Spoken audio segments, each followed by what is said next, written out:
Salut à tous et bienvenue dans Le Vestiaire, le concept unique signé RMC Sport, l'émission sans journaliste qui donne la parole aux acteurs du sport. Et aujourd'hui, on va mettre à l'honneur les sports de combat alors que se profile dans quelques jours maintenant l'UFC Paris 4. Semaine spéciale sur notre antenne. Ce soir, après Le Vestiaire, vous pourrez revivre les meilleurs moments de l'UFC Paris 1. Vendredi, on sera en direct dès 17h pour vivre la conférence de presse du choc entre Cyril Gane et Tom Aspinall pour la ceinture des poids lourds. Et juste après, ce sera la pesée cérémoniale de l'UFC Paris. Et puis le grand jour, samedi, dès 17h45 sur la chaîne Twitch d'RMC Sport, gratuitement pour suivre la carte préliminaire et puis la carte principale dès 20h30 sur RMC Sport 1. Un UFC Paris que nos invités vont suivre évidemment avec attention et notamment celui qui est considéré comme le pionnier du MMA en France. 15 ans au plus haut niveau, 4 ans passés à l'UFC. Il a vu le statut et l'image du MMA complètement changer jusqu'à devenir l'un des sports les plus populaires. Aujourd'hui, il coach et forme les futures stars de la discipline. Cyril The Snake Diabaté est avec nous.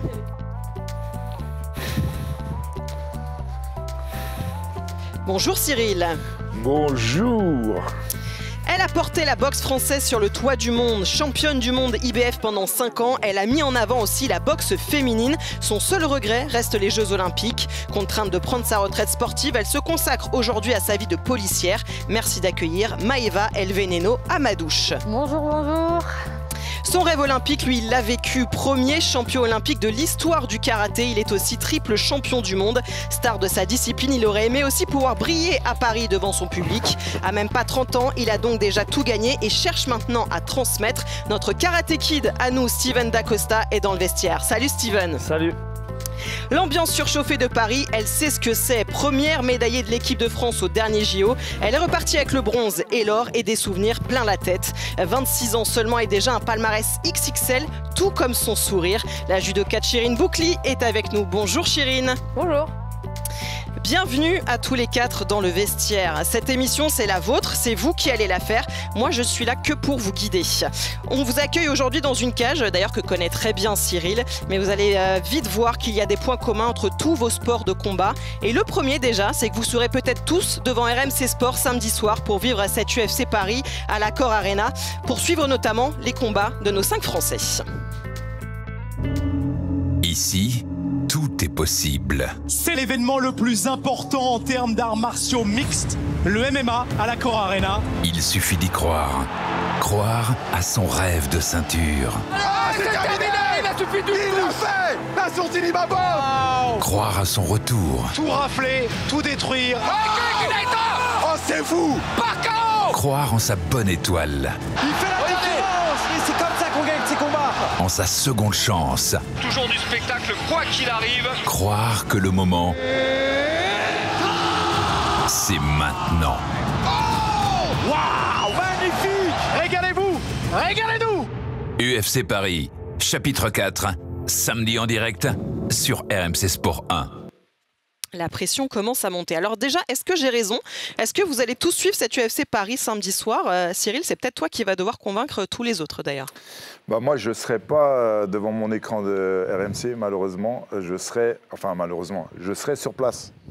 J'ai été invité par l'UFC, donc du coup, je serai sur... Ouais, c'est plutôt sympa. Ouais. Moi aussi, je devais y aller, mais je peux même pas. J'ai un mariage, je suis vert. Enfin, je suis content, mais je vais avoir même du mal à le suivre, tu vois ou pas? Tu vas être sur ton portable Ouais, si je peux. En vrai, c'est un très très proche, donc je suis content. Mais à chaque fois, UFC Paris, tous ceux qui sont passés, jamais été présents. Soit un open, soit un... Ah ouais ouais, jamais. Une ambiance de ouf. Hein. Ouais, je sais, j'ai vu. Une ambiance de... Moi, je suivrai du commissariat parce que...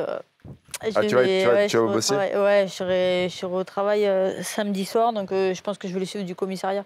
Je vais booster un peu les collègues là pour qu'on le regarde. C'est un truc que suivent les flics ou pas? Le MMA, ça Ah va, ça suit, ça suit.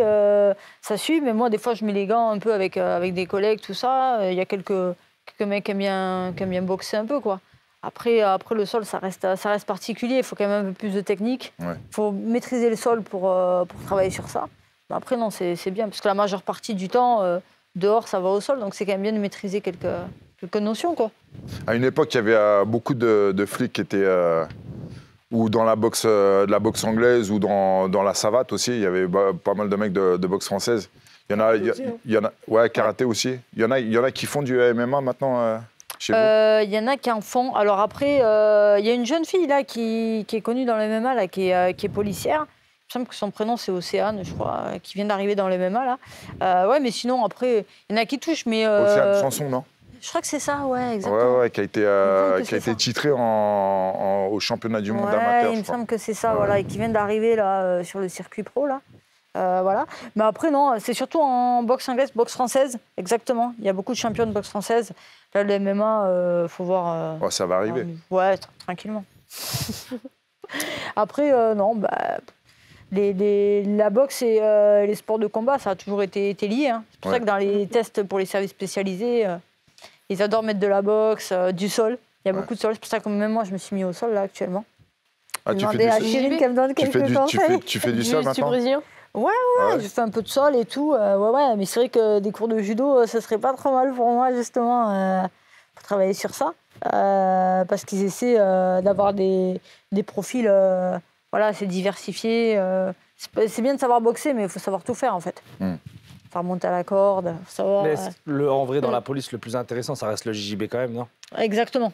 Que le judo, je pense. Maîtriser. La boxe plutôt. Ouais.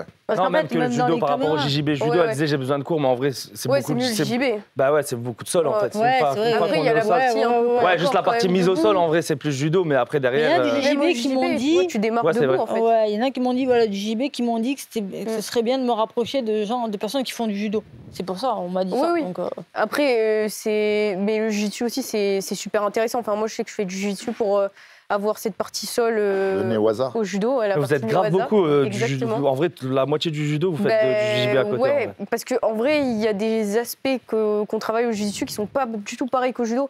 Au judo, on travaille le sol, on travaille la liaison de boussole, mais on travaille pas le sol réel. Ouais. Parce que on n'est pas formé non plus pour faire vraiment du sol avec tous les types de jiu-jitsu. Mais le jiu-jitsu, ils ont cette souplesse, ce truc en fait de ressenti que tu ressens en allant en fait à l'entraînement avec ces gens-là et en faisant avec eux des combats. Mais toi, c'est sur les amener au sol.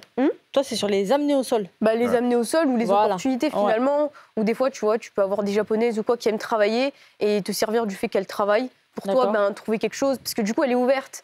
Mais il faut être opportuniste. Et ça, c'est bien au jiu-jitsu, c'est vraiment intéressant. Mais ils sont obligés de partir, tu vois, en compétition de jiu-jitsu. Ils partent de debout à la base. Moi, quand je joue au jiu-jitsu, je les force à se mettre debout, même s'ils veulent pas faire. Hein, parce que je fais du judo, du coup. Mais je leur dis, écoutez, on part de debout, comme ça, moi, c'est en lien avec ma discipline. Après, on va au sol si vous voulez, il n'y a pas de souci. Mais d'abord, on commence debout. Mais ouais, c'est sympa, c'est super intéressant. Parce que sur les caméras, c'est toujours moins beau de voir un policier mettre des patates, à dire. Oui, oui. Bon, ça se fait. Attends, vous faites taper sur les doigts après. Mais sur de la défense, tu vois, sur la légitime défense, c'est toujours mieux d'amener quelqu'un au sol, de procéder au monotage.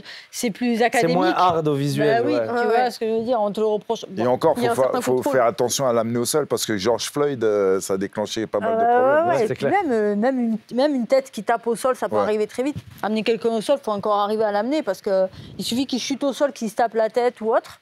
Il peut te faire très très mal en fait. Et il faut savoir amener quelqu'un au sol. Là, tu parles des étranglements. Il y a eu aussi des polémiques par rapport aux étranglements qui ont pu être faits. Là maintenant, aux policiers, il est interdit de faire des clés d'étranglement, quoi. Ah ouais. Et oui, parce que après, il faut savoir les maîtriser. Faut pas s'appuyer sur un individu au sol parce que tu peux l'étouffer. Enfin, il y a plein de choses à savoir, quoi. Ça, mais il y a plein de contrôles en fait dans la partie un peu corps à corps. À partir du moment où tu casses cette distance, tu as plus, on va dire, de contrôle. Mais je pensais, là, on parlait du MMA juste avant, mais même, il y en a beaucoup qui se servent aussi du judo dans le MMA, parce qu'il y a cette partie où tu viens coller, tu fais un peu tout en fait à ce moment-là. Et je pensais à Ronda Rousey, du coup, qui était une grande championne, que ce soit en judo et ça a été c'était votre héroïne à un moment donné. Franchement, c'est fou ce qu'elle fait. Elle a tout fait. UFC, judo, film. C'est vrai, elle a fait des films.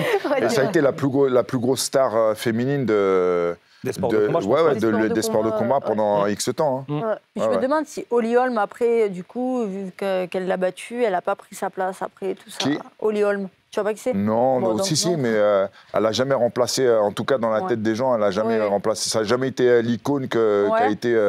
Ça a été l'icône du judo, comme nous, on a eu des icônes du karaté qui sont partis à l'UFC. Ouais. Il y a eu Machida, aujourd'hui il y a Manon Fiorot qui vient du karaté aussi, et qui fait quand même une belle carrière aujourd'hui. Très belle carrière. Ouais, grave. Bon, Je pensais que sauf Manon là, Fiorot, c'est un peu dégoûté pour les derniers, mais franchement, elle est dans le top et c'est une tueuse. Donc nous aussi, un peu comme le judo, on a eu des emblèmes du karaté qui ont après été loin à l'UFC. Ouais.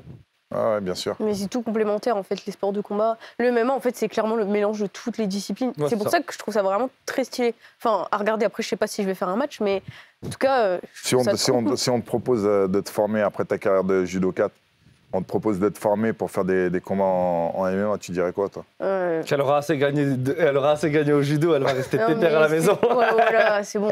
Mais le seul truc, moi, après, je lui ressemble à quoi? Que je reproche au MMA, le seul truc que je reproche au MMA, moi, c'est la qualité de la boxe anglaise. Parce que, bon, Benoît Saint-Denis, là, il prend des cours avec un ancien coach de l'INSEP. Voilà, à l'INSEP aussi. Mais la qualité en boxe anglaise, je la trouve un peu en deçà de ce qu'il faudrait. En fait, tous les spécialistes de tous les styles différents vont te dire la même chose. Un mec un pur boxeur thaï, il va te dire ouais, les mecs de MMA, ils sont nuls en boxe thaï. Ou les mecs du sol, ils vont dire ouais, les mecs du sol, les combattants de MMA sont nuls au sol. Tu vois, il y a vraiment... C'est le fait que ça soit tout Benoît Saint-Denis, il prenait quand même beaucoup de coups en anglaise. Ça, c'est clair. Oui. Et c'est vrai qu'il a fallu qu'il travaille sur ça. Et là, on l'attend un peu sur ça aussi. Et c'est difficile, il y a beaucoup d'infos quand même.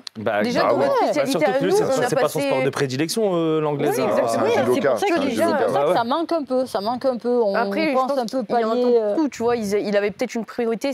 Je pense que c'est aussi ça qui fait la différence sur les combattants. Ils ont leur spé à eux. Ils s'adaptent en fait après en fonction de qui ils ont en face et de ce qui leur manque. Ils font ce qu'ils peuvent pour avoir des choses qui leur manquent. Mais nous-mêmes, aujourd'hui, il y a plein de choses qu'on essaye de faire depuis des années. On n'arrive toujours pas à les mettre en place alors qu'on est dans notre discipline.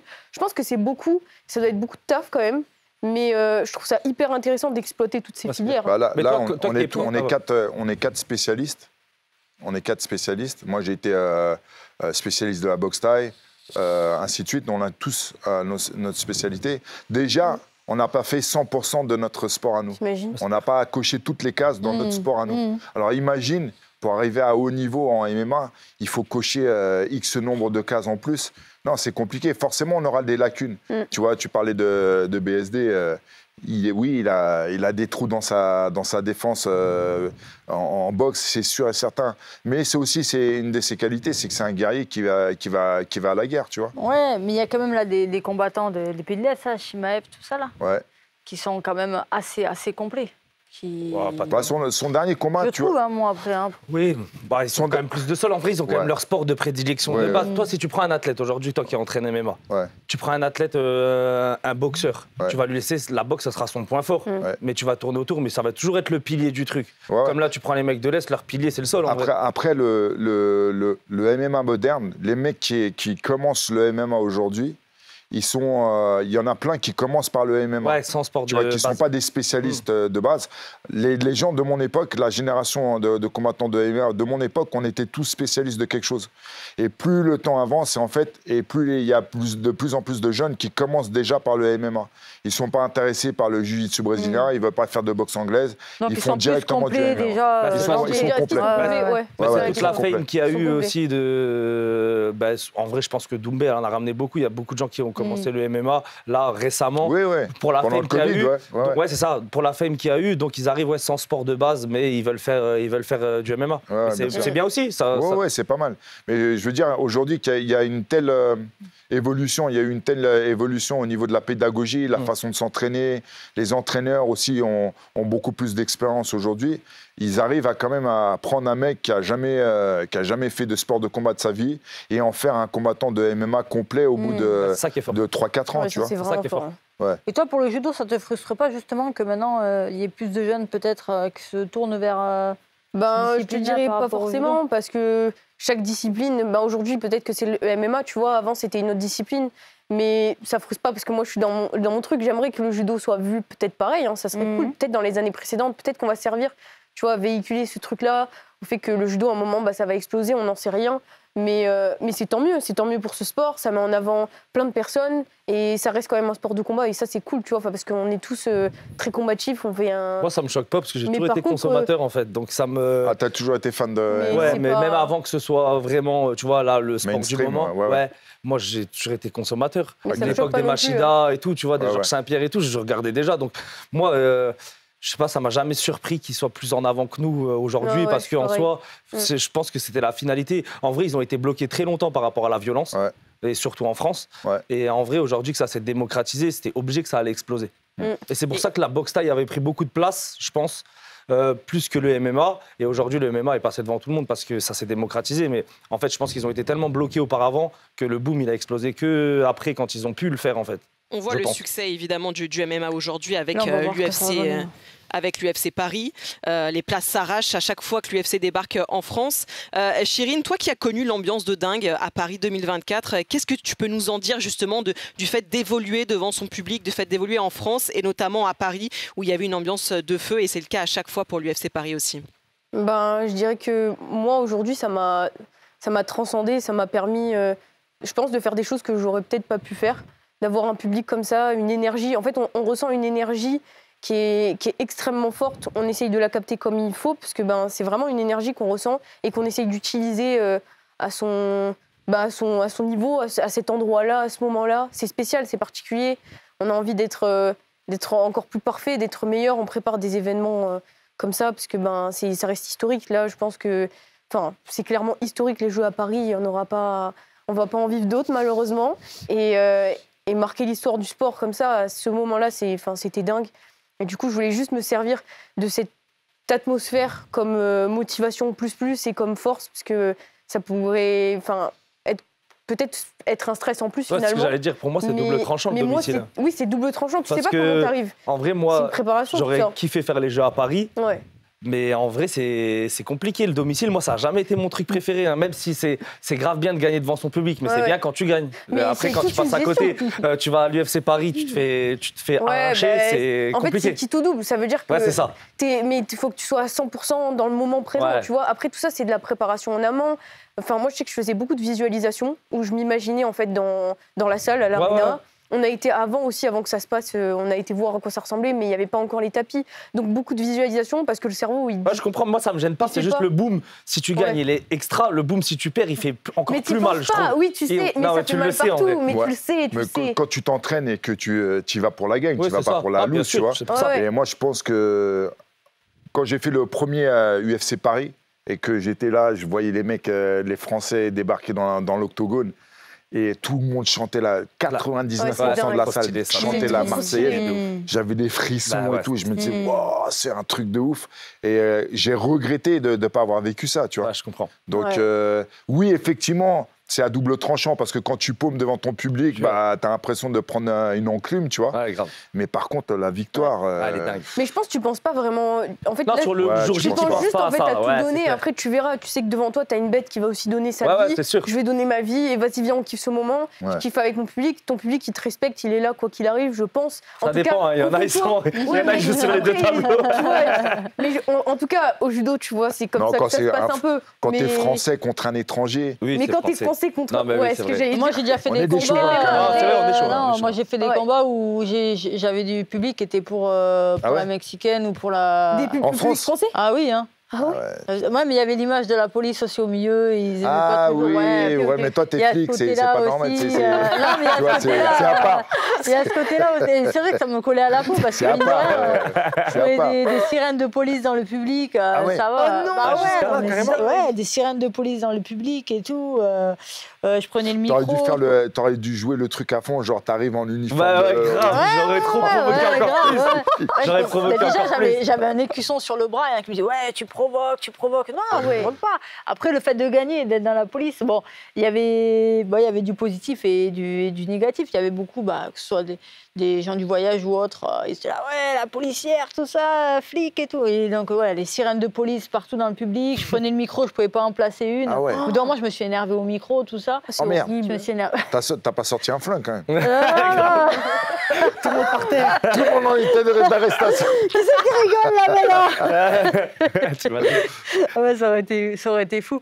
Mais en plus, les présentateurs, tout ça, ils jouent le jeu à fond. Ils mettent l'huile sur le feu. Ils mettent encore plus d'huile sur le feu, tout ça. Donc, non, mais ça reste c'est tout un show aussi. Dans vos disciplines, il y a grave du show, en fait. Bien sûr. Et t'es là, tu... Par rapport au judo, tu veux dire? Ouais, t'es un personnage à toi, tu vois. Donc, même par rapport à nous, vous, c'est ce qui vous fait gagner le plus, c'est d'être vendeur, en fait. Regarde Conor McGregor. Il en est là parce que c'est un showman, c'est un acteur, lui. Même aujourd'hui, sans combattre. Il est sur cette image-là, l'image qu'il a. Peut-être que c'est ce qui a manqué aussi à vos sports, à vous. Mais nous, il n'y a pas le truc de conférence de presse pareil que vous, de ce pesé officiel, qui fait que... Et en plus, nous, tu sais pas qui tu vas prendre. Les tirages, c'est à la veille ou quelques jours avant. Tu sais pas, en fait, tu prends pas une personne, tu vas faire 5-6 tours, tu vois. Au contraire de la boxe ou du MMA, où tu sais qui tu prends 2-3 mois à l'avance, peu importe. Nous, la veille, déjà, 2 jours avant, tu sais pas qui tu vas prendre. Les tirages, ils sont pas sortis, tu vois. Parce que la boxe olympique, comme je vous rejoins aussi, c'est qu'en fait, moi j'ai fait des championnats d'Europe, tout ça, à l'étranger, en Ukraine, t'as personne. Bah ouais. T'as personne. Et à part la visibilité des Jeux Olympiques, en dehors de ça, même si t'es champion du monde, champion d'Europe, à part ceux qui s'intéressent à ton sport, sinon t'as cet anonymat qui pèse quand même, parce qu'à part les JO, tout le monde attend les JO. Après, judo un petit peu plus quand même aujourd'hui. De quoi? Le show? Non, la visibilité quand même beaucoup plus. Visibilité, il y a Teddy, il y a eu des grosses têtes quand même, tu vois, qui ont fait... Teddy, il a changé le game un peu. Grave, il a ramené beaucoup de monde, beaucoup de visibilité au judo, donc c'est bien, c'est top. Ah oui, non mais c'est... Ça a changé. C'est super. Nous, moi je sais que ça a beaucoup plus parlé de moi par rapport à ce qu'on n'était pas à Paris, parce que j'ai fait champion olympique au tout départ. Moi, ce qui a fait qu'on a quand même beaucoup parlé de moi, c'est parce qu'on n'était pas à Paris en vrai. Donc, ah ouais? Ouais, je pense que j'ai eu beaucoup plus de place parce que pour la polémique que pour le titre, tu vois. Parce qu'on était quand même plusieurs champions olympiques. J'aurais pu faire 2-3 trucs. Mais après, tu tournes vite en rond. Ça aurait été une première, c'est bien et tout. Mais en fait, ça a amené beaucoup de choses après derrière qu'on ne soit pas olympique. Parce que je pense que la vie publique ne comprenait pas forcément, tu vois. Donc, ça m'a offert une autre visibilité, tu vois. T'aurais dû choisir un autre sport. Hein, ouais, grave. Mais je pense qu'un sport... Il n'est pas trop tard pour se reconvertir. Ouais, mais je pense qu'un sport qui est... Là où je te rejoins, c'est qu'un sport, quand il devient olympique, il change d'envergure, en fait. Carrément. Quand il devient olympique, les pays investissent beaucoup plus. Il y a beaucoup plus de moyens, il y a beaucoup plus de personnes qui s'inscrivent, beaucoup plus d'inscriptions, tout ça. Voilà, ça brasse énormément de monde et tout ça. Tandis que quand ça devient non olympique, on va dire... Bah là, tout de suite, le sport perd un peu en crédibilité, en visibilité, tout ça. Et dans l'attractivité, tout ça, c'est plus tout à fait pareil. Comme on parlait tout à l'heure de la motivation, ce qui motive, c'est les JO, en fait. C'est les JO. Toi, tu verrais le MMA olympique ou pas? C'est sûr et certain que ça va... Mais tu penses que c'est une bonne chose pour la professionnalisation du sport? Il y a déjà des championnats du monde amateurs qui sont de très bonne facture. Tu vois, il y a un niveau de ouf. Hein. D'ailleurs, le circuit amateur a permis au MMA professionnel de prendre un vrai niveau.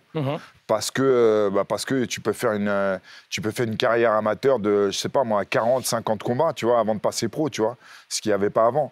Et aujourd'hui, tu as un championnat du monde d'amateurs, les IMAF, tu vois, suivi un petit peu. Qui ont un niveau de dingos.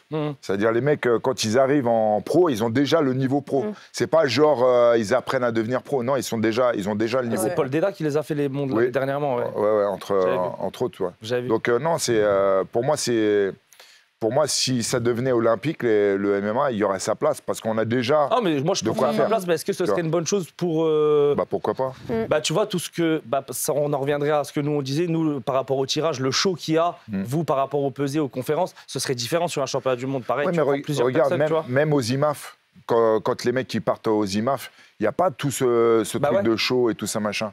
C'est ce que je dis, Ce serait pas justement être vraiment en dessous de... Non, parce que je pense que... C'est une autre compétition, quoi. Ben, pour la boxe, ce serait pas bon, par exemple.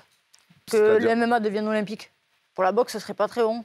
Parce que je pense que ça nuire un peu plus encore à l'image de la boxe. Ah ouais, moi, je trouve qu'elle n'a pas une mauvaise image, la boxe. Non, mais je pense que ça mettrait un peu d'ombre un peu plus sur la boxe anglaise. Vous êtes tous des combattants, évidemment, chacun dans votre discipline. Et nous, un novice des sports de combat, on se demande ce qui se passe dans votre tête quand vous rentrez justement dans une arène, avant de rentrer sur le ring, avant de rentrer dans le octogone, avant de marcher sur le tatami. Qu'est-ce que vous ressentez quand vous savez que vous allez combattre face à quelqu'un? Chirine, on te voit ultra souriante tout le temps, mais quand tu rentres dans une salle, tu as un regard de tueuse en fait. Ben, je dirais que je suis un peu deux personnes. Dr Jekyll et Mr Hyde. Ouais, mais vraiment, j'ai deux personnalités qui sont hyper différentes, mais qui représentent une personne. Je suis solaire, même peut-être des fois timide quand je connais pas à l'extérieur, mais quand je suis dans le judo, j'ai besoin de réveiller en fait un peu une certaine agressivité. Tu vois, je suis un peu méchante.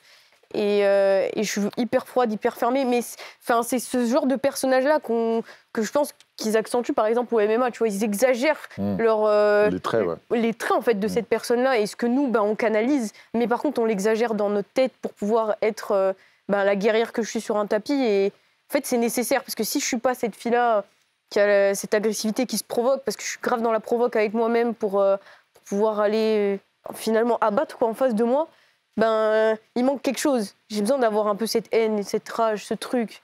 Et dans la vie, je suis pas du tout comme ça, par contre, c'est vraiment pas possible. Et t'arrives à l'avoir comme ça sur commande naturellement ou... En fait, je m'anime, tu vois, c'est des trucs où je vais écouter de la musique, je vais commencer à me transcender, je vais faire de la visualisation de ma partenaire, ce que je vais mettre en place. Tu vois, dans ma tête, mon objectif, il est clair. Je sais que je veux gagner et je sais pas comment je vais gagner, mais je veux l'attraper et on verra. Tu vois, je m'anime comme ça, tu vois, je m'excite un peu là et après, je me dis, j'ai hâte. Tu sens que t'es comme ça, t'as qu'une seule envie, c'est de sauter. Et après, quand tu vas dans le combat, c'est parti. Et toi? C'est trop stylé. Moi, c'est plus une histoire de... La boxe, ça reste quand même un sport où il faut faire mal à quelqu'un qu'on ne connaît pas, quoi. Enfin, c'est quand même très bizarre. La boxe, il y a quand même cette notion-là de faire mal à quelqu'un, de le mettre KO si on peut, voilà. Et moi, je suis assez jusqu'au boutiste, c'est-à-dire que c'est toi ou c'est moi, quoi. Toi ou moi, quoi. Et comme vous me faire le boucher que le veau, quoi, on va dire... je monte sur le ring pour. Et ton état d'esprit avant de rentrer dans le ring, c'est quoi? Je vais la tuer? Ouais. Non, mais c'est malheureux. Et après, il y a des bavures. Et après, il y a des bavures. Non, c'est malheureux, mais quelque part, il y a un conditionnement qui se fait avant. Alors, chacun trouve son conditionnement comme il le souhaite, avec des préparateurs physiques, mentaux, tout ça, il n'y a pas de souci. Mais moi, je l'ai trouvé dans cette brèche-là que j'ai. Je me dis, oui, voilà, il faut aller au bout. Et c'est toi ou c'est moi, et ce ne sera pas moi, ce sera toi, quoi, en fait. Et je monte dans le ring avec cette idée-là. C'est ce qui a fait que j'ai fait des combats spectaculaires avec une boxe très offensive. Très agressive, Voilà, c'est ce qui plaisait aussi aux gens. Mais c'est ce que les gens recherchent. Quand on regarde le MMA, tout ça, c'est ce que les gens recherchent aussi. Ils veulent pas un combat qui va au bout, en fait. Ils veulent pas un combat qui se gagne au point. Eux, ils veulent du chaos, c'est malheureux, mais c'est un peu ce que les gens recherchent, en fait. Ils veulent et toi, ton état d'esprit, quand tu étais... Moi, ça dépendait le mood, en fait. C'est beaucoup le conditionnement avant. Je pouvais switcher d'un coup en rentrant sur le tapis et être en train de rigoler 5 minutes avant, tu vois. Je pouvais switcher tout de suite, tu vois. Je sais pas si c'est l'habitude qui fait ou... il y a des fois, j'avais besoin de cette relâche-là. Si je me conditionnais trop... je me perdais en fait. Je me perdais après en rentrant dans le combat, je me perdais, tu vois. Alors que des fois quand je rentrais grave à la cool, enfin entre guillemets, tu vois, mais très décontracté. Après derrière je switchais et ça se passait bien. Mais si je me conditionnais grave, souvent je passais à côté, souvent. Tu vois, ça dépendait les moods. J'étais un peu comme toi, moi, genre en mode. Je me disais pas, je veux le tuer ou je... Non, quand même pas, mais en fait... Oh, c'est ce que t'as dit. C'est ce que t'as dit, on revient pas en arrière. Mais... C'est ce que t'as dit.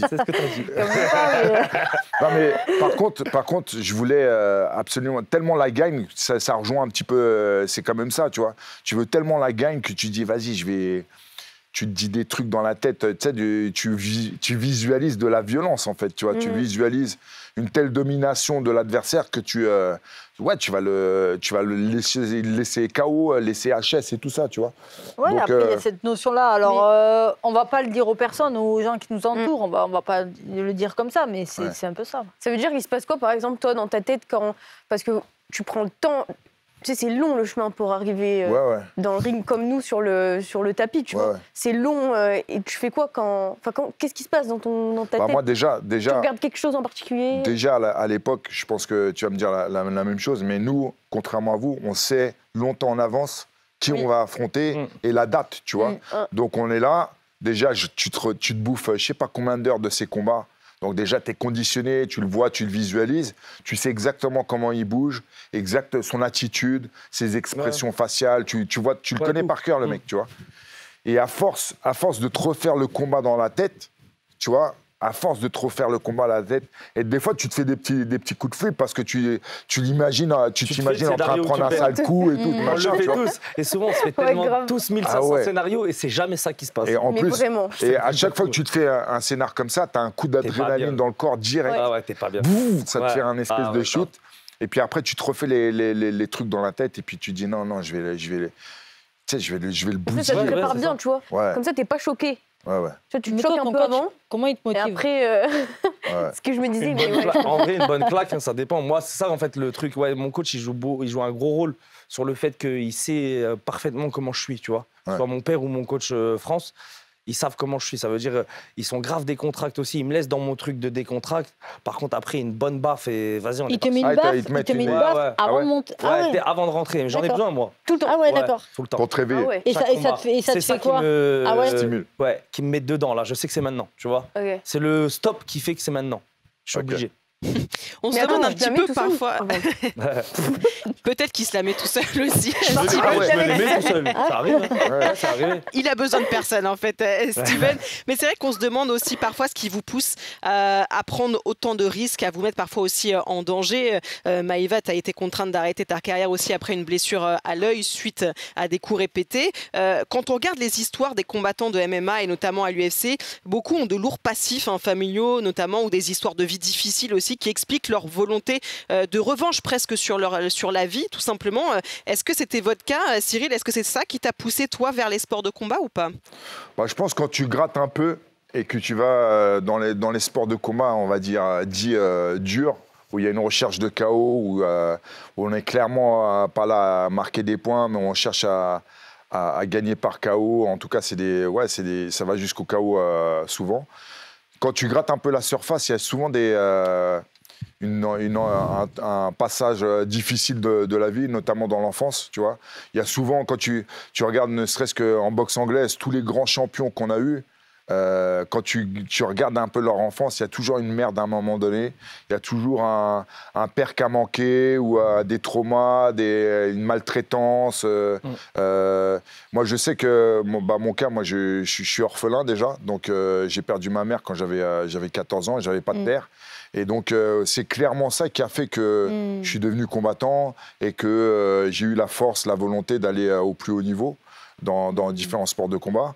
Je pense que j'aurais eu une enfance heureuse, entre guillemets, avec mes deux parents, dans des beaux quartiers. J'aurais jamais été à l'UFC, j'en suis persuadé. Mais moi aussi, pareil, je veux dire, dans la boxe anglaise, moi j'ai vu, en fait, quand j'ai mis un pied dans la salle de boxe, à 13 ans, j'ai vu que j'avais des capacités pour ce sport-là. Et je galérais tellement à côté, tout ça, j'avais des mauvaises fréquentations, ça n'allait pas du tout dans ma vie. Mère célibataire, 6 enfants, très compliqué. J'étais en foyer de jeunes travailleurs très tôt. J'ai passé 1 ou 2 mois dans la rue aussi, ça a été très compliqué. Et en fait, la boxe, là où j'ai vu que j'avais des capacités, en fait, j'ai tout mis dessus. Ouais. Comme quelqu'un qui s'attache à une bouée de sauvetage, en fait. J'ai tout mis dans la boxe. Et parce que j'ai vu que j'avais des qualités dans ce sport-là, je me suis dit, grâce à ça, je vais m'en sortir. Et grâce à ce sport-là, j'ai réussi à peu près à maintenir un petit équilibre pour avoir mon bac et m'accrocher à l'école de police et rentrer en école de police comme une bouée de sauvetage parce que j'y suis rentrée assez jeune. Et la boxe, justement, m'a sauvée, m'a sortie de ça. Et c'est là où on en parle, c'est qu'arrivé sur le ring, on se dit, on reste dans ce mood-là, à se dire, OK, ici, c'est la street, c'est toi ou moi, ça sera toi. Bon, moi, je vais y aller parce que j'ai une belle enfance. Tout est trop bien passé pour moi. Non, en vrai, en plus, c'est la vérité. Moi, j'ai pas eu, je pense pas de trauma, tu vois. Après, je pense qu'il y a aussi un caractère de base aussi, ou quelque chose qui fait. Et de l'éducation aussi beaucoup, tu vois. Mon père, c'est quelqu'un qui a été à l'armée, etc. Je pense qu'il y a tout ce côté-là de se faire mal un petit peu, mais sans forcément avoir besoin du trauma, tu vois. Après, il peut y avoir des trucs qui ont traîné des histoires d'école, des trucs, machin, qui te donnent envie, tu vois, qui te poussent, mais en vrai, moi, pas forcément. C'est pas ce qui m'a amené. Moi, j'ai juste suivi mon grand frère de base, en plus, qui faisait du karaté. J'ai pas choisi à 4 ans, tu vois, donc c'est pas quelque chose que j'ai choisi.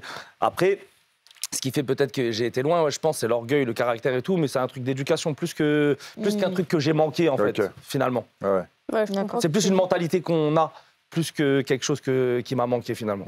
Toi aussi, il me semble que tu as de la famille aussi qui... Ouais, moi, c'est ma famille dans le judo. Mais après, je pense qu'on est on a tous des motivations plus profondes qui nous motivent et on arrive à s'exprimer. Moi, je m'exprimais beaucoup dans le judo, ce que je faisais pas dans la vie de tous les jours. Je parlais pas beaucoup à l'école. Enfin, j'arrivais pas trop à m'exprimer. J'étais dyslexique. Enfin, du coup, quand j'allais au judo, j'étais plus... j'arrivais plus à extérioriser à ce moment-là que je me faisais petit tout le temps. J'étais un peu... Et en fait, là-bas, j'arrivais beaucoup à m'exprimer. Après, moi, c'est mes parents, enfin mon père qui faisait du judo. Et comme moi, j'étais la seule fille, donc j'étais un peu la fille à papa, j'avais 3 frères. Et du côté de mon oncle, de partout, c'était que des mecs. Et en fait, je voyais que mon père, je savais qu'il avait fait du judo et je voulais être un peu la fierté de la famille et la fierté de mon père. Du coup, j'étais dans cet aspect-là de vouloir être meilleure que ce qu'il avait fait lui. Et c'est ça qui me motivait beaucoup. L'esprit de compétition avec mais tu sais, on se mettait des challenges, tu vois, ma mère elle était pas au courant. Genre mon plus gros challenge c'était je voulais un ordinateur portable et je savais que si je gagnais la compétition, un petit truc, à l'époque c'était pas ça les prix. Et du coup je me souviens on est allés ensemble, j'avais dit tu faut pas dire à maman et tout parce qu'on savait qu'elle voulait pas, tu vois, les challenges comme ça. Mais après c'est ça qui t'anime. Ou après elle a vu. Et tu vois c'est ça qui t'anime et tout, c'est ça qui et t'as tes motivations comme ça. Ouais, moi je suis pareil. Après moi je suis la plus grande. Moi je suis beaucoup à l'orgueil moi. Si tu penses que je vais pas le faire, c'est là que ça va trop m'animer moi. Mais laisse tomber. Peut-être que le challenge de l'orgueil m'aurait suffi, malheureusement on l'a pas choisi quoi. Moi c'est vraiment l'orgueil. De me prouver déjà à moi et de prouver à tout le monde. Alors que j'ai rien à... Enfin souvent personne t'a rien demandé, mais t'as envie de prouver toujours, de montrer plus, tu vois. Des fois, il suffit d'une phrase. Moi, ça m'a plus aidé les gens qui voulaient que je chute que les gens qui voulaient que je monte, je te jure. C'est ça qui m'anime, moi. Moi aussi, ça m'anime beaucoup, ça. Et ça, tu le ressens encore dans ta vie de tous les jours? Est-ce que ça t'apporte encore? Ouais, j'ai toujours besoin de montrer. Tu vois, si tu penses le contraire, je vais te prouver l'inverse, tu vois. Parce que je suis comme ça. Après, je sais admettre quand ça ne l'est pas, etc. Tu vois. Mais je vais tout faire pour te montrer que ce que je pense ou ce que je peux le faire, je vais le faire, tu vois. Je vais tout faire pour. C'est bien, je pense que c'est une mentalité que j'ai comme ça, tu vois. Est-ce que le fait d'être une femme aussi, Maëva, Chérine, a été une motivation supplémentaire aussi dans ce monde des sports de combat où c'est pas facile non plus d'être une femme féministe, et de s'imposer. Alors, Cyril, coach des femmes au quotidien, Cyril va pouvoir nous en parler aussi. Comment nous faire les féministes là, je me le dis. Non, mais...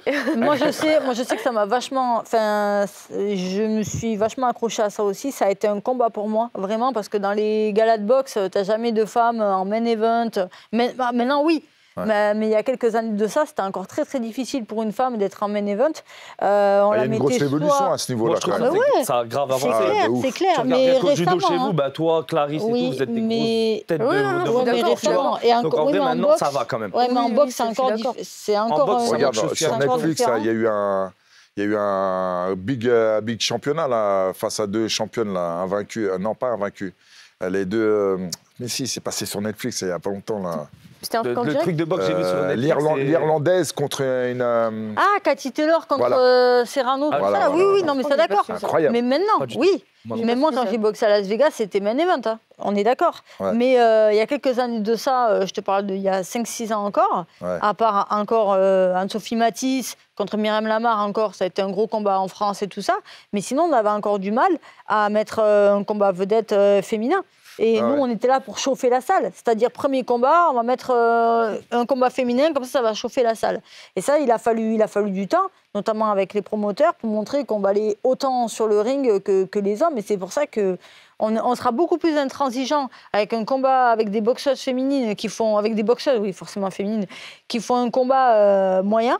Avec des hommes qui boxent moyen, on va dire, bon, c'est pas grave, ils sont passés à côté du combat, tout ça.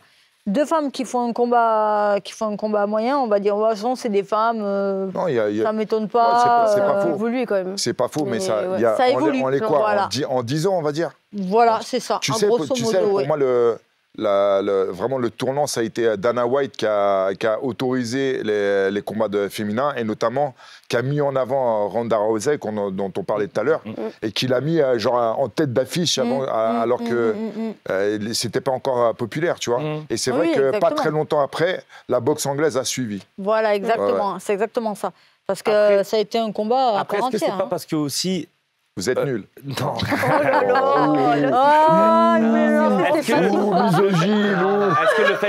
que le fait des main events, etc., c'est pas parce que les hommes sont certaines têtes d'affiche sont plus vendeurs que le sport féminin, tu vois, ou comme le foot ou le foot féminin ou le foot masculin, tu vois, le foot masculin il sera toujours beaucoup plus regardé que le foot féminin. C'est qu'ils veulent du spectacle et les KO, ça reste quand même... déjà, les hommes, ils boxent sur 12 rounds de 3 minutes. Nous, les femmes, c'est 10 rounds de 2 minutes, donc on a quand même beaucoup moins de temps sur le ring pour mettre des KO.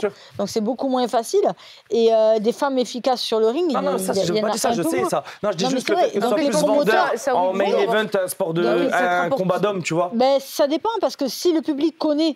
si le public, ça vient de la base, du coup. Ouais, c'est la base, c'est que c'est moins suivi. En fait, c'est que de base, c'est moins suivi, moins connu. Du coup, la fille, tu la connais moins. Alors que mais en fait, au fil du temps, moi, j'ai réussi à être premier combat de la soirée et à finir en main event. Et c'est là, à la fin, où la vraie victoire, elle est ici, en fait. Ouais. Quand à la fin, tu es en main event, là, c'est là où tu as vraiment gagné, quelque part. Et là, j'ai calculé le chemin parcouru.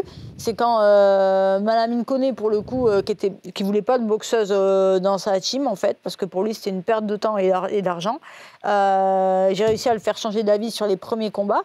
Et il a fallu un long chemin, une longue collaboration avant qu'il me mette en main event, contre Myriam Delal, d'ailleurs, la Marseillaise. Il a fallu du temps, de la confiance et montrer.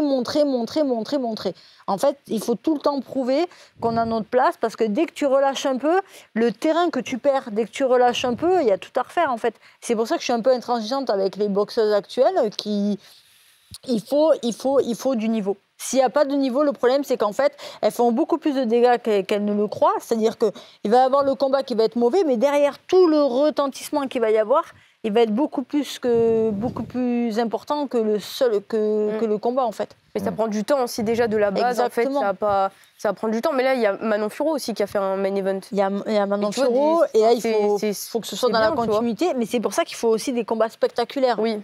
Il faut que ça reste spectaculaire, justement, parce que les gens veulent voir du spectaculaire. Il faut que les femmes aussi rentrent dans ce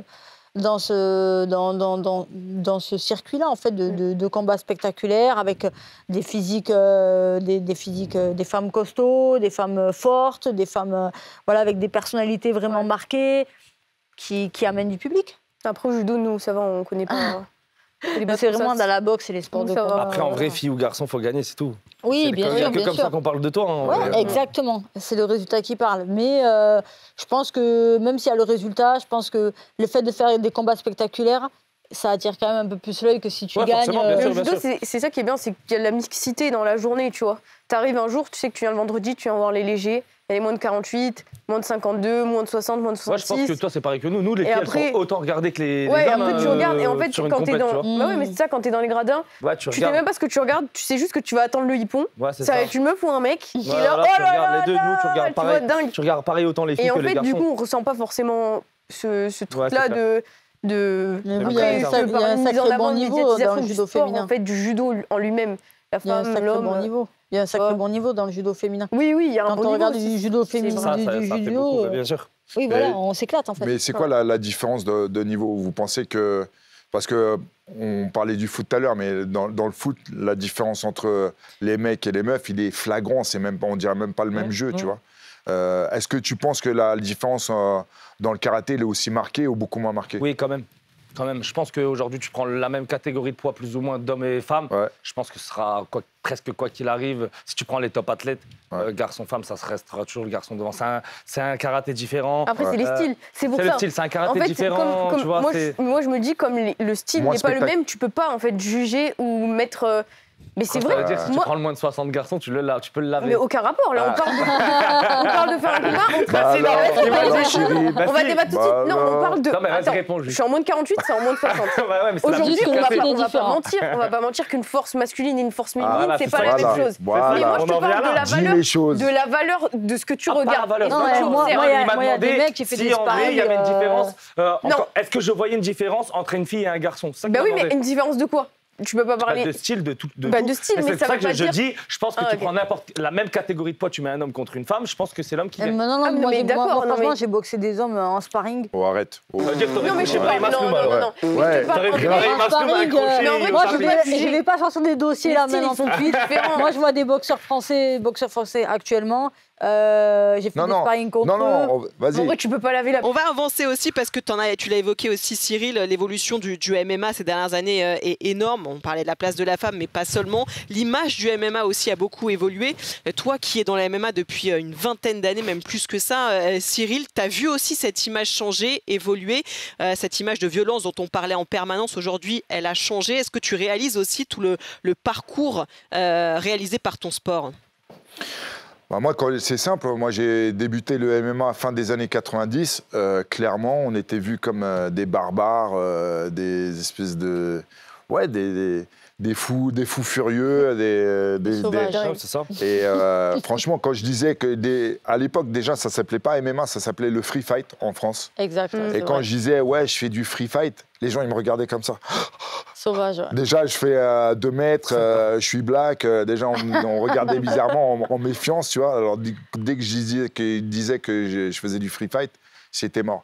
Et puis, effectivement, au niveau déjà de la reconnaissance médiatique, c'était des catastrophiques. On était forcément des barbares sanguinaires, incultes et teubés complets. Il y en a qui ont toujours cet avis-là. Hein. Oui, bien sûr. Oui, mais ça a vachement évolué. Ça a vachement évolué. Et puis après, au fur et à mesure, avec la légalisation notamment, il y a eu un switch complet. Et aujourd'hui... C'est toujours violent, quoi. Pardon ? C'est toujours violent. Oui, c'est un sport de... c'est un sport de... Nous, c'est noble, tu vois. On est là en kimono, on a des valeurs. On a pas tranquillement. Bien sûr, ouais. Il y a plus de blessures chez eux que chez nous. Hein. J'ai pas les stats. T'as les stats ? Bien sûr, j'ai les stats. Bien sûr, j'ai les stats. Non, mais c'est vrai qu'il y a eu une grosse différence... de l'opinion publique qui a vraiment changé. C'est en 10 ans et puis surtout ces 5 dernières années. Quoi. Tandis que moi, la boxe, j'ai toujours eu ce regret-là de pas trop voir les évolutions de mentalité, que ce soit en équipe de France ou dans la boxe pro. J'ai toujours vu un clivage là sur le côté... comme on dit, mixité sociale. Il n'y a pas vraiment de mixité sociale, en fait. Et on a toujours cette image, cette mauvaise image un peu qui colle à la boxe et aux boxeurs. Et je trouve que les boxeurs, à mon grand regret, sont toujours autour de cette image-là. Et en fait, moi, qui suis policière, je l'ai vécu. C'est-à-dire, en équipe de France, des fois, j'avais du mal à me faire des amis parce que je suis policière. Et des fois, sur le ring, on ne m'appréciait pas forcément pour la boxeuse que j'étais. Parce qu'à côté, il y avait cette carte police qui me collait un peu à la peau. Mais je trouve ça un peu dommage parce que je trouve que là, on arrive sur le ring, sur un tatami ou quoi que ce soit, où on arrive à égalité, en fait. On doit enlever tout ce qu'il y a derrière et on doit respecter le combattant et voir ses qualités, en fait, sur le ring ou le tatami. Et en fait, on doit faire abstraction de ce qu'il est à côté. Et je vois pourquoi ça rentre en compte, en fait. C'est un peu utopique. Ouais, c'est utopique, mais quelque part, tu vois, ça va un peu à l'encontre des valeurs. La boxe, pas du tout cette image pour moi. Je vois la boxe, je pense la vie publique, c'est un sport noble. Attends, moi j'ai fait des galas de boxe où ça s'est fini, la salle était gazée, il y avait des policiers partout, et ça change pas, les chaises qui volent, et ça, malheureusement, tu vois, cette image-là... Tous les sports de combat populaires, la boxe thaï, c'est pareil. C'est un peu dommage, parce qu'en fait, des fois, quand tu essaies d'attirer d'autres personnes, dans ces endroits-là, mais ils viennent pas parce qu'en fait, on n'arrive pas à changer ça. C'est un peu dommage. C'est l'organisation. C'est pas un sport de bourgeois. C'est un sport de. Oui, mais il y a des personnes qui aiment. Mais de plus en plus, des gens qui s'y mettent en vrai à la boxe anglaise. Oui. Plus qu'au MMA. Qui s'entraînent. Oui, qui s'entraînent dans des petites salles privées. Voilà, tu vois, c'est ça que je veux dire. C'est mon grand regret. C'est juste un regret que j'ai de ce niveau-là. Mais après, je ne changerai rien. Quand tu seras présidente de la Fédération française de boxe, voilà, exactement. Il y a du boulot à faire de ce côté-là. Pour amener d'autres personnes, les femmes notamment, et d'autres personnes pas liées du tout au milieu de la boxe et qui ont envie de s'y intéresser. Moi, j'ai vu en MMA, en tout cas, il y a eu un vrai switch, il y a eu une vraie évolution. Tu vois, moi, je suis entraîneur à la Snake Team à Épinay-sur-Seine. Ouais, et à Clé-Souilly, bientôt. Petit placement, bien. Voilà, petit placement. Nouvelle section à Clé-Souilly aussi, bien sûr. Mais moi, j'ai vu une évolution, c'est-à-dire qu'il y a 10 ans en arrière, les 15 ans en arrière, il y avait, c'était qu'un type de public. Exactement, voilà. On va dire banlieusard, machin, tu vois. Et maintenant, c'est vachement diversifié. Aujourd'hui, j'ai vraiment de tout, tu vois, de plus en plus. Et parce que ça se démocratise. C'est le nouveau, parce que c'est le nouveau truc, tout le monde parle, tout le monde veut. Et puis, je pense que ça facilite aussi des gens, un public en tout cas, qui n'auraient pas été dans une salle de sport de combat il y a peut-être 10 ans en arrière. Bah maintenant, comme c'est un peu démocratisé, ils le voient à la télé et tout ça, machin. Après, au-delà de ça, il n'y a pas l'insécurité aussi qui y joue beaucoup. Aujourd'hui, tu vois, les gens, ils veulent savoir un minimum se défendre parce que, tu vois, quand tu vois tout ce qui se passe dehors, c'est... Il y a peut-être ça aussi, ouais. Est-ce que tu as des femmes qui viennent ? Ouais, j'ai une section féminine, ouais. Ça va, ça marche bien. Après, c'est la mode et tout. Ouais, j'ai une section féminine. Ça a joué, tu vois, mais je pense que les gens se tournent de plus en plus vers les sports de combat, peu importe le sport, tu vois. Oui, aussi, je pense que c'est lié à tout ce qui se passe, tu vois. Je pense qu'il y en a, même les enfants, les parents essaient plus de les pousser sur des sports de combat, je pense. Aujourd'hui, un peu plus. Après, les jeunes, ils regardent la télé, ils suivent le MMA. Ils disent, moi aussi, je veux faire pareil. Et oui, le MMA est devenu un sport ultra populaire aujourd'hui, peut-être le sport de combat le plus populaire aujourd'hui. Qu'est-ce que vous en pensez ? Est-ce que vous trouvez justement que le MMA a fait de l'ombre un petit peu aux autres sports de combat comme la boxe, le karaté ou le judo ? Moi, pas vraiment, perso. Non plus, moi, ça m'a pas dérangé. Et en vrai, je kiffe. Alors, donc, moi, ça m'a grave pas dérangé. Donc, je regarde pareil. Comme je disais tout à l'heure, je suis un consommateur et même, tu vois, pratiquant loisir. Donc, non, ça me dérange pas. Je pense qu'il est à sa place. Moi, j'aime tellement que je pense qu'il est à la place où il doit être. Oui. Après, ça peut mettre en valeur en plus les autres sports, je trouve. Ouais, grave. Parce qu'il y en a, comme on parlait de spécialité, il y en a, ils disent un peu, moi je viens de tel endroit, j'ai commencé le judo, ou moi je fais du jiu-jitsu, et ça met en avant en fait leur carrière, leur histoire, leur parcours. Et du coup, ça peut aussi, je pense, à travers aussi ces personnages-là, attirer dans d'autres disciplines, se dire ah j'aime trop le MMA, mais regarde lui par exemple, son complément c'est parce qu'il a commencé le judo, tu vois, et tu te dis ah ouais, les sports de combat, il y a tout ça à faire.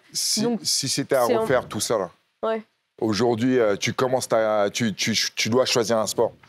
T'aurais quand même choisi le karaté et le judo ou t'aurais été directement dans les MMA ? Si j'étais dans cette ère-là, peut-être que j'aurais été au MMA. Oh, dis la vérité. Ah, je te jure.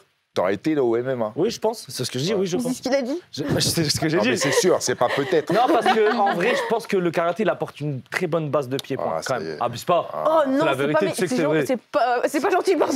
Non, mais dis la vérité, tu t'aurais été au MMA. Oui, je pense, mais... ça, je pense que c'est un bon complément, une bonne base de pied-point. Après, derrière, pour aller chercher autre chose, je pense que je saurais finir au MMA, c'est possible. Moi, judo. Moi, elle a dit, elle veut pas prendre des coups, elle l'a dit. Mais si je suis un mec, MMA. Mais quel rapport ? Mais depuis tout à l'heure, vous nous parlez des hommes-femmes et tu dis maintenant tu dis si je suis un mec. Tu vois. Non, mais dans le sens où MMA, c'est hyper violent. T'es là, t'as des choux. Il y a des judokas qui ont des choux, je te rappelle. Ouais, mais moi, j'ai pas de choux, par exemple. Il y a des judokas qui ont des choux. Non, mais c'est un exemple. Quand je parle d'être un mec, c'est juste que tu te dis, vas-y... je m'en fous d'en prendre plein la tronche, même si je suis moche. Exactement, c'est dans ce sens-là que moi, donc, je suis moche. Mais moi, je je pense depuis tout à l'heure, elle parlait de toi que t'as morflé, en fait. Elle voulait dire qu'il avait morflé. T'inquiète, t'es resté comme... Ah ouais. Il a morflé. Non, moi, ce que j'aime pas, c'est la proximité, le fait de se frotter les uns aux autres, là. Moi, c'est-à-dire... Non, mais t'aimes pas le MMA, dis la vérité, t'aimes pas ça. C'est le corps à corps, c'est quoi ? j'aime pas ça parce que, en fait, ce que j'aime pas, c'est le fait de... Ouais, c'est ça. Tu t'entraînes et tout, t'es là, tu te frottes un peu à l'autre. Dans la boxe, il n'y a pas ça. Ouais, mais vous aimez trop la distance. Eux, ils sont que des câlins tout le long. Alors, tu sais, j'ai envie de te dire. Mais ça, tu vois, c'est hyper bien d'apprendre justement même la proximité avec les gens. Non, mais il y en a. Attends. En fait, il y a trop de contact physique. Oh là là. Non, mais tu sais pourquoi? Parce que je te jure que si tu fais quelques entraînements de jiu-jitsu brésilien déjà ou de grappling, et tu vas voir l'efficacité de la technique, un étranglement ou une clé de bras. Non, mais j'en ai fait, mais cette proximité-là, ça me gêne. Mais c'est parce que t'es pas habitué. Et encore, ça va, je m'entraîne qu'avec des hommes, mais je me verrais pas avec une femme, tu vois, sur moi. Non, oui, je pense que tu dis, toi, tu gardes ta distance de sécurité. Logiquement, c'est l'inverse en général. C'est plus la mixité qui gêne, non? Ah non, moi c'est le fait d'être avec une femme là sur moi ou que je. Hein? T'es un peu un bonhomme. Non, c'est d'avoir une femme sur moi là, je trouve ça bizarre. Ah ouais?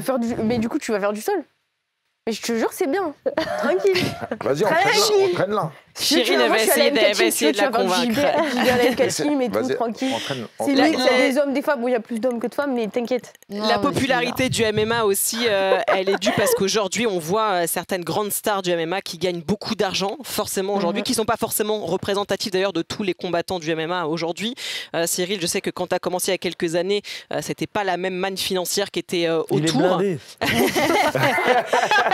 Mais aujourd'hui, la question de l'argent dans le sport, elle est importante aussi. Est-ce que tous, par exemple, vous avez vécu ou vous vivez de votre sport aujourd'hui ? Alors moi, j'ai connu l'époque de clochard du MMA. Non, je rigole, mais c'est clair que les sommes qu'on gagnait à l'époque n'étaient pas comparables aux sommes qui sont gagnées aujourd'hui. Aujourd'hui, il y a quand même des gens qui deviennent millionnaires avec le MMA. Alors, c'est pas tout le monde, c'est sûr et certain, mais si tu fais une belle petite carrière et que tu arrives à te hisser dans le top 10 mondial ou top 15 mondial, il y a des chances que tu deviennes millionnaire. Aujourd'hui, à l'époque, c'était pas le cas. Donc, oui, mais dans la boxe aussi. Pardon ? Dans la boxe aussi. Tu fais partie du top 10, top 15. Oui, t'es dans les Canelo, tout ça. Oui, t'es oui, bien sûr. En fait. Mais les gens, ils retiennent en fait le top 3 de la catégorie, voire les stars de chaque catégorie, qui gagnent des sommes monstres. Mais ils ne se rendent pas compte que derrière, il y a 90% des gens qui ne gagnent pas ces sommes-là et qui vont prendre les mêmes coups par contre. Et qui en MMA amateur, combien est-ce que amateur, non, tu ne gagnes pas d'argent. Ah d'accord. Ouais. Ah ouais. Bah, nous, karaté, tu gagnes pas d'argent, j'ai envie de te dire. Mais moi, je peux pas cracher dans la soupe parce que... Non, on n'a pas de salaire. Ah ouais? Mais non, on gagne même rien. Pas de club? C'est vrai? Non, rien. C'est pas comme vous. Nous, on est encore en dessous de vous, t'imagines? Nous, le club, il ne paye pas. Enfin, ou peut-être quelques exceptions selon les clubs qui ont les moyens, tu vois. On n'a pas de salaire de la fédération, on n'a pas de salaire de Et comment vous faites pour vivre? On a des aides, on a des CIP avec la police, avec des trucs. Donc, pareil, moi, c'était pas ça, mais j'étais à la SNCF à l'époque. Oui, et sans ça, tu vis pas. Aujourd'hui, moi, je pense que j'ai été l'un des seuls qui pouvaient en vivre. Mais pareil, sur la période où je combats. Petite fenêtre. Je pense que le jour où j'arrête, c'est tout de suite, faut trouver quelque chose, tu vois, soit une transition, soit voilà. Mais je pense que moi, je peux pas dire que j'ai connu les jeux, donc ça a été différent en termes de partenaires, etc. Mais sinon, nous, la plupart ils sont tous un métier, ou des études, ou des trucs, mais tu peux pas vivre. Moi, j'ai l'exemple chez moi, j'ai mes 2 frères qui étaient en équipe de France avec moi, ils auraient jamais gagné leur vie avec le karaté. Pourtant, ils ont fait des médailles, monde d'Europe, hein. Mais ils vivaient pas du karaté, impossible. Oui, c'est sur une prime de performance. Mais même une prime, franchement, une prime de... Oui, c'est franchement, et nous, c'est pas les mêmes primes que vous encore. Nous, champion du monde, c'est 10 000 €, c'est pas, tu vois, mais tous les 2 ans, il faut gagner. À la fin, t'es pas de faire plaisir. C'est combien, genre? Ils sont bien au judo, arrête. Ouais, c'est vrai. Si t'es champion d'Europe, tu prends 8 000. 8 000 8 000 champion d'Europe. Non, mais vas-y, parle de tout ce qui va avec. Oui, les sponsors. Vous êtes payé par les clubs. Non, alors aujourd'hui, les gars, aujourd'hui, la vérité, on n'est pas... Tu vois, les faux postes. N'importe quoi. Aujourd'hui, la vérité, c'est qu'il y en a 2, ils arrêtent le judo, là, ils sont bien. Oui, bien sûr. Les autres, on travaille. Moi, je suis encore à l'école. Pour l'instant, mais t'es au début de ta carrière, ça fait pas aussi longtemps. J'ai 26 ans, mon gars, en début de ma carrière. Ouais, mais ça fait pas aussi longtemps que là, t'es au... Là, je veux dire que ça fait pas aussi longtemps que t'es au top, tu vois. Oui, par contre, oui. Si tu fais encore un moment comme ça, tu seras pareil que... J'espère, je me le souhaite. Je te le souhaite aussi. Nous, on a les clubs qui nous payent. Après, en fonction du club et des financements qu'ils ont, parce qu'aujourd'hui, c'est un peu compliqué pour. Vous, même pour le numéro 3 chez vous, il arrive à gratter 2-3 000 euros par mois. Mais nous, jamais de la vie. Nous, même le top 1, il ne gagne pas les 2 000 euros. Toi, tu sais très bien que c'est vrai. Non, mais on gagne. Non, mais je vais pas dire le contraire. Sauf qu'après, il faut faire les choses bien. Parce que demain, ça s'arrête, il n'y a plus rien. Il n'y aura pas le choix. Il y a eu Teddy qui a vraiment fait de l'oseille. Ouais, lui, il est. Clarisse, elle est bien aussi, Clarisse, chez les filles. Bah oui, elle gère son truc et tout, tu vois. Moi, je pense que, en tout cas, après, j'en sais rien, mais je me dis demain, elle a tellement géré que même si ça s'arrête sa carrière, elle peut quand même. Mais c'est l'importance d'avoir un agent, tout ça aussi, non? Parce que pour avoir du sponsor. Après, oui, c'est ça le problème, c'est ça aide. Comment tu te vends? La vérité, c'est comment tu te vends. Mais je veux dire, toi, tu peux vivre du judo en étant athlète. En étant athlète. Je parle pas forcément de l'après. Ah oui, nous, tu peux pas vivre du karaté en étant athlète. Bien sûr, on me paye mes compétitions. Voilà, c'est ça, t'as ton salaire, ton club, peu importe. Ouais, voilà. Oui, je suis complètement d'accord. Nous, il n'y a pas. Je suis complètement d'accord. Mais par contre, après, c'est le après que je parlais. Mais oui. Après, peut-être que l'après, tu devras travailler. Enfin, je te le souhaite pas. J'espère pas, mais j'espère que tu seras assez haute pour ne pas avoir à travailler. Mais nous, ça veut dire que même pendant que tu es athlète, nous, c'est chaud. Nous, on vit que des aides, les aides CNOSF, etc. Le karaté, tu vis que des aides qui te servent à payer ton loyer et tout. En fait, tu survis au karaté, en vrai. La réalité, c'est ça, c'est que tu survis. Ah, c'est une situation un peu compliquée. Vous voulez qu'on pleure un peu ou c'est... Non, mais moi, je le vis très... Moi, comme je l'ai dit, moi, je l'ai très bien vécu. Hein. Mais, il a percé, là. Mais, percé, c'est un grand mot. Mais là, le fait qu'on soit plus au jeu, c'est encore pire, tu vois, que ce qu'on était déjà avant, tu vois. Nous, la boxe pro, un championnat du monde, ça peut aller de, on va dire, de 10 000 euros à des salaires à 6 chiffres. Quoi. Mais ça dépend de la personne? Ça dépend du lieu où tu boxes, de la ceinture en jeu, de qui tu boxes. Tout ça, en fait, ça dépend du promoteur. Et le promoteur, il joue beaucoup aussi quand même, non? Voilà, ça dépend du promoteur, comme je dis, de la fille que tu boxes, de la ceinture en jeu. Qui détient la ceinture? Si la ceinture est vacante, que personne ne l'a, ça va être du 50-50. Celui qui organise, si c'est la tenante du titre, elle va prendre 70%, toi tu vas prendre 30% par exemple de l'argent total du combat. Tout ça, et c'est vrai que tout ça, ça se négocie. Mais c'est vrai qu'encore une fois, ça va être un one-shot sur un championnat du monde, deux championnats du monde. Voilà, ça va te permettre, oui, tu vas acheter un appartement, tu vas acheter ça, d'accord, ok, très bien. Mais il faut se mettre à l'abri tout de suite. Il ne faut pas trop jouer avec l'argent en disant, tiens, je vais flamber, tout ça, parce que comme on dit, en fait, le sport de haut niveau fait qu'on est dans des situations assez précaires. On gagne, mais pas assez pour dire ah, c'est bon, je peux m'arrêter, je serai à l'abri toute ma vie. Enfin, pas dans nos sports actuellement, je pense pas. C'est sur cette note financière qu'on va terminer cette émission. Merci à tous d'avoir été avec nous dans le vestiaire aujourd'hui, d'avoir fait cette émission. On vous rappelle le rendez-vous de l'UFC Paris 4. Ce sera samedi dès 17h45 sur la chaîne Twitch d'RMC Sport, gratuitement pour la carte préliminaire, et 20h30 sur RMC Sport 1 pour la carte principale. Voilà le programme qui vous attend toute cette semaine sur les antennes d'RMC. Merci à tous, merci Cyril, merci Chirine, merci Maëva et merci Steven d'avoir été avec nous dans le vestiaire, et à très vite sur RMC Sport.